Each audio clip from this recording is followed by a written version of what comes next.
Hello, my name is Nathan Whitehouse, and I will be presenting about the health disparities and paradoxes within Salt Lake City, Utah, in reference to race.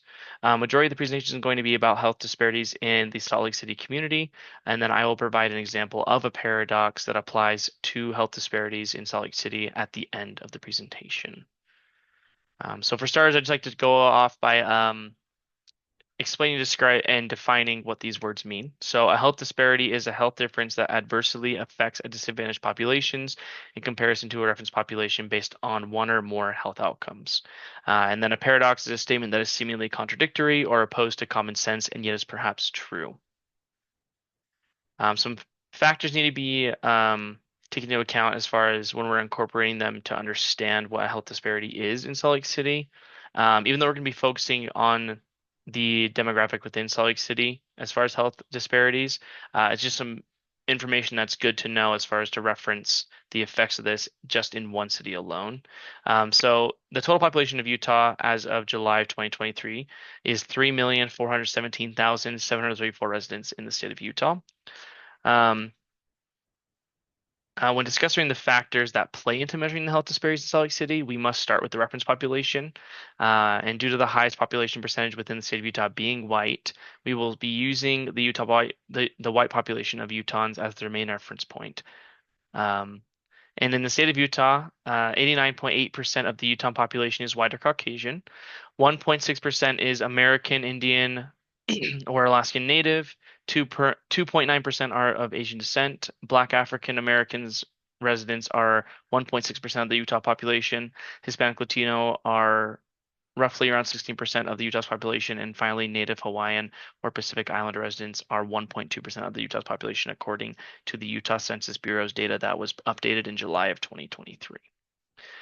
Um, and so, as far as the health disparities, we will be comparing the reference population of white or Caucasian residents in the state of Utah or in the city of Salt Lake City compared to American Indian, Alaska Natives, Asian descent Americans, Black African Americans, Hispanic Latino Americans, and then the Native Hawaiian Pacific Islander Americans. Okay, so here's a table that was provided by the Utah Department of Health and Human Service Office of Health Equity. The date table on the left is comparing the proportions of health disparities that were experienced by at least one member of a racial or ethnic minority group from the year of 2005 to 2021. You can see that in the selected amount of time that almost every indicator category has gone up, which means that there are more people who are experiencing health disparities now than in 2005. In 2021 to 2022, Governor Cox released an initiative that addressed the goals of the Utah government, and this topic, as far as health disparity in the community, was included in the initiative and how they are going to lower the number of health disparities within our communities. I'm just going to read this excerpt that was kind of describing what the initiative is for and how health disparities how were being addressed in it, basically. In Utah, Governor Spencer Cox's One Utah Roadmap initiative, good health and health equity are prioritized in the vision for all Utahns to lead productive and prosperous lives. While Utah has made important commitments to advance health equity, improved outcomes will take dedicated effort and time. Currently, Utah faces numerous racial and ethnic health disparities, many of which have existed for a long time. Health disparities are differences in health outcomes closely linked to economic, sociocultural, environmental, and geographic disadvantage. Working to reduce health disparities and advance health equity is the mission of the Utah Department of Health and Human Services Office of Health Equity. DHHS OHE complies and publishes data every 5 years on racial and ethnic health disparities in Utah in the Utah Health Status by Race and Ethnicity report. The latest edition of the report, released in November 2021, showed racial and ethnic minority populations' health was worse than the Utah population in many health measures. So unfortunately, the most current data that I could find was 2021 or 2022. So we are a little bit behind in that. However, as it mentioned in this little excerpt, that they will be taking new statistics and measure new numbers every 5 years. So we should be getting a new, more accurate statistical table probably next year referencing this exact situation.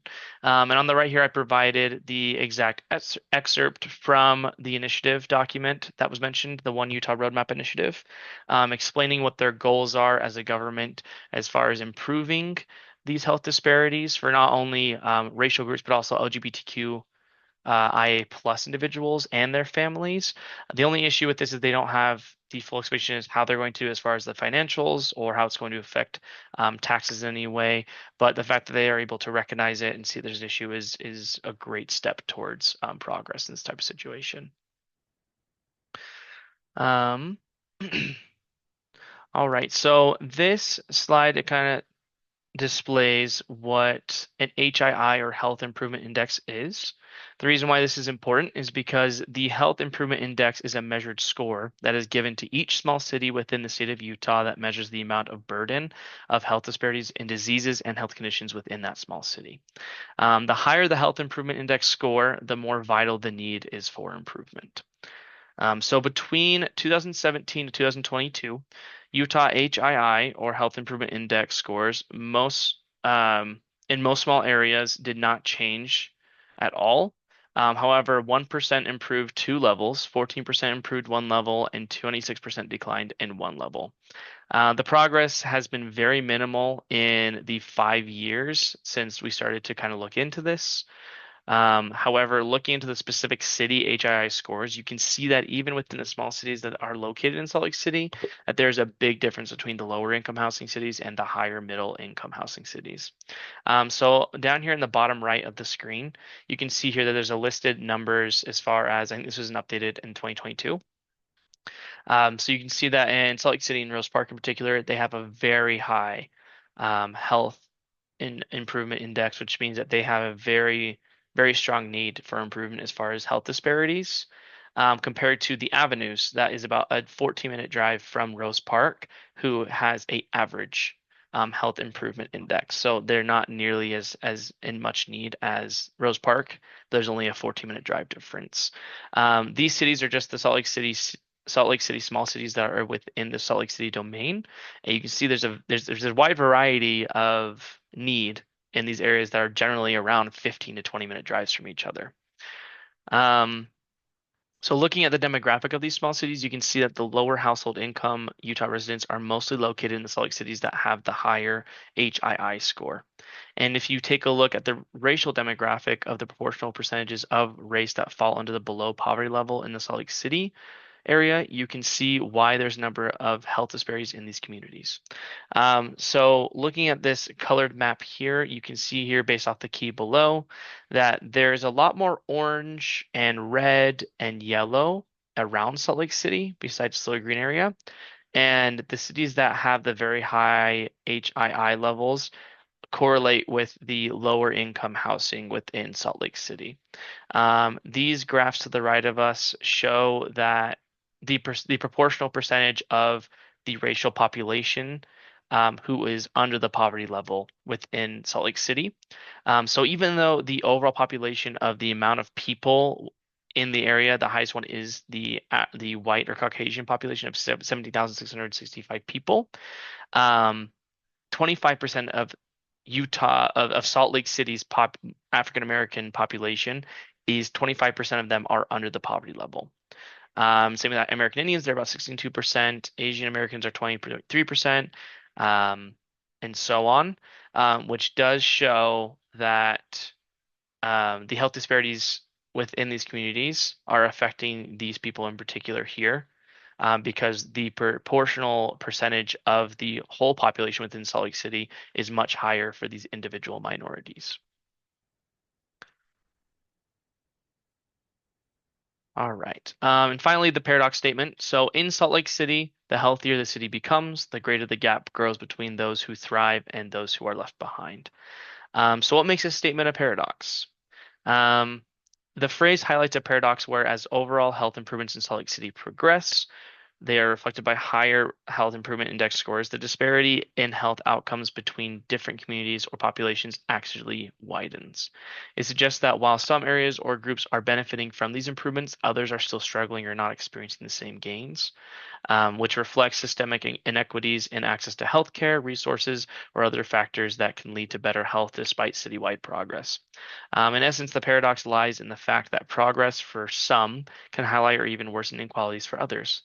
On the updated IBIS, or Indicator-Based Information System for Public Health, that was reporting the current HII of Utah, I mentioned earlier that it states that from 2017 to 2022, most small areas did not change their HII scores. However, 1% improved two levels, 14% improved one level, and 26% declined one level.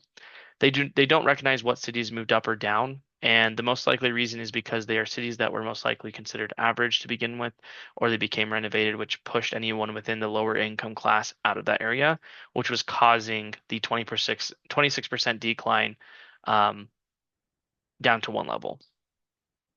Um, you can see that the state seems to be making an effort, but it's very clear that based on their statements and statistics, that the matter of health disparity will not be solved for a long time. The process is slow, but becomes impossible when the focus is on cities that are either easier to improve or don't need it so desperately.